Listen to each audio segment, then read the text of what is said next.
Hi everyone, this is Karen Smiley. Welcome to 6 Ps and AI Pods on Substack. Musician-led AI initiatives, Unfair Use Series Part 3. This is a running list of initiatives taken by individual musicians to own and drive how generative AI is used with their music and voices. Much of the news and analysis about generative AI for music focuses, with good reason, on unethical, exploitative uses. However, musical artists are increasingly exploring ways to use AI under their own control. This page lists examples of musicians who are taking AI for music into their own hands. Lists are not exhaustive. It will be updated as new artists announce their experiments and experiences with AI. By default, we assume that artist-focused initiatives like this are ethical. The artists, or the people who own the rights to their work, consent to use of their content in their name, image, and likeness, and they can control its use, credit, and compensation. That covers all 4 Cs. Musician-controlled initiatives. Most examples to date involve voice cloning, which we wrote about earlier. Holly Herndon, the Queen of Machines, created a critically acclaimed AI-led album called Proto in 2020. She now runs a site called Holly Plus, which is the first tool of many to allow for others to make artwork with my voice, and will distribute ownership of my digital likeness through the creation of the Holly Plus DAO. Experimental artist Grimes. In May 2023, she created her own elf.tech service to enable and allow fans to record using her voice in exchange for 50% of the royalties. Over 15,000 people experimented with a new feature in the 2 days following its release. FKA Twigs. She used AI to create a deep fake of herself. The British singer, dancer, and actress used AI to create a deepfake of herself that can interact with fans and journalists and free up her time to focus on her music. She recently testified at a U.S. Senate Judiciary Subcommittee on AI about the importance of artists controlling their name, image, likeness, and voices, as well as their content. She is quoted as saying about her deep fake, "This, however, is all under my control, and I can grant or refuse content in a way that is meaningful." The group Frostbite Orc Kings is an exception to the voice cloning approach. They were certified as fairly trained early in 2024. They are a purely virtual metal band whose music is created through the use of artificial intelligence, specially trained with the style of melodic death metal.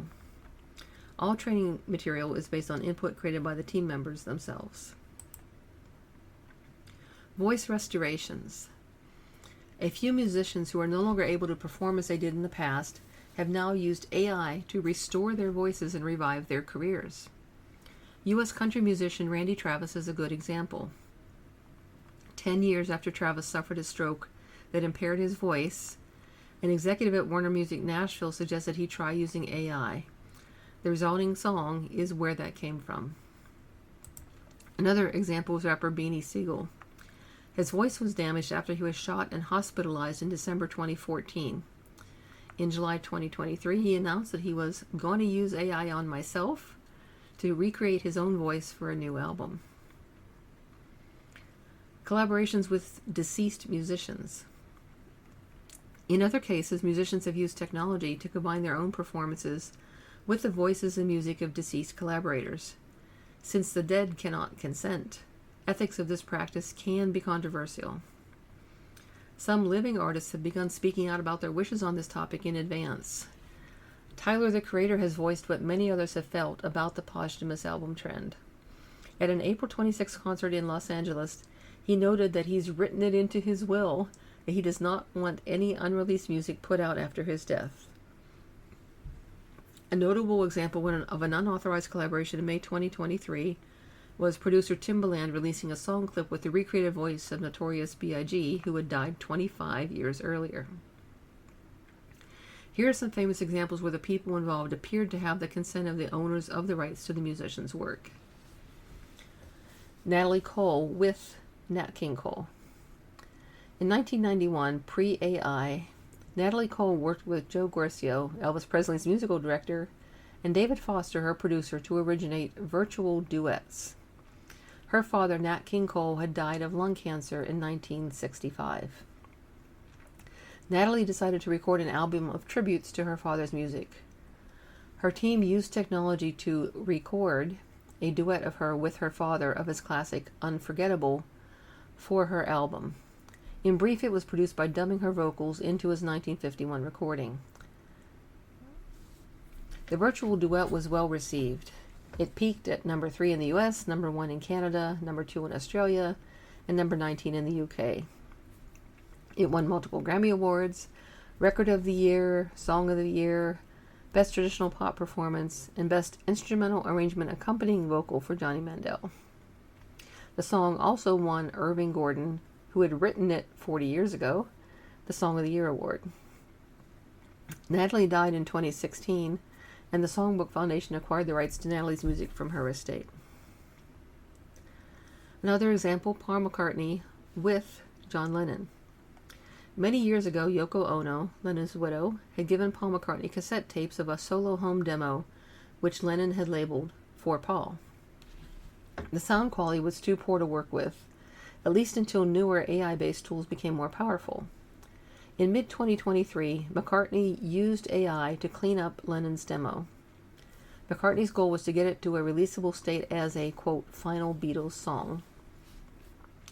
The turning point came with Peter Jackson's Get Back documentary, where dialogue editor Emile Delarey trained computers to recognize the Beatles' voices and separate them from background noises and even their own instruments to create clean audio. The same process allowed Sir Paul to duet with Lennon on his recent tour. Ringo Starr provided the drum track, and Now and Then was released in November 2023. It's available online. Kim Kwang-seok. In 2022, AI voice cloning and synthesis company Supertone used AI to recreate the voice of late South Korean folk artist Kim Kwang-seok. This was around the time that Supertone was acquired by HYBE. The video was released on December 18, 2023. Teresa Teng and Anita Mui. Tencent Music Entertainment, or TMA, has developed a patented AI-based Lingian engine for generating music. MBW reported in November 2022 that TME had used it to develop, quote, synthetic voices in memory of legendary artists. For instance, their Kuguo music group recreated the voice of Taiwanese singer Teresa Teng, who died in 1995, to create a song Unsent Letter in Chinese. They also recreated the voice of Hong Kong-born singer Anita Mui, who died in 2003, for a new song called May You Be Treated Kindly by This World. Do you know of any other noteworthy virtual duets or artists using voice cloning or AI? Please share.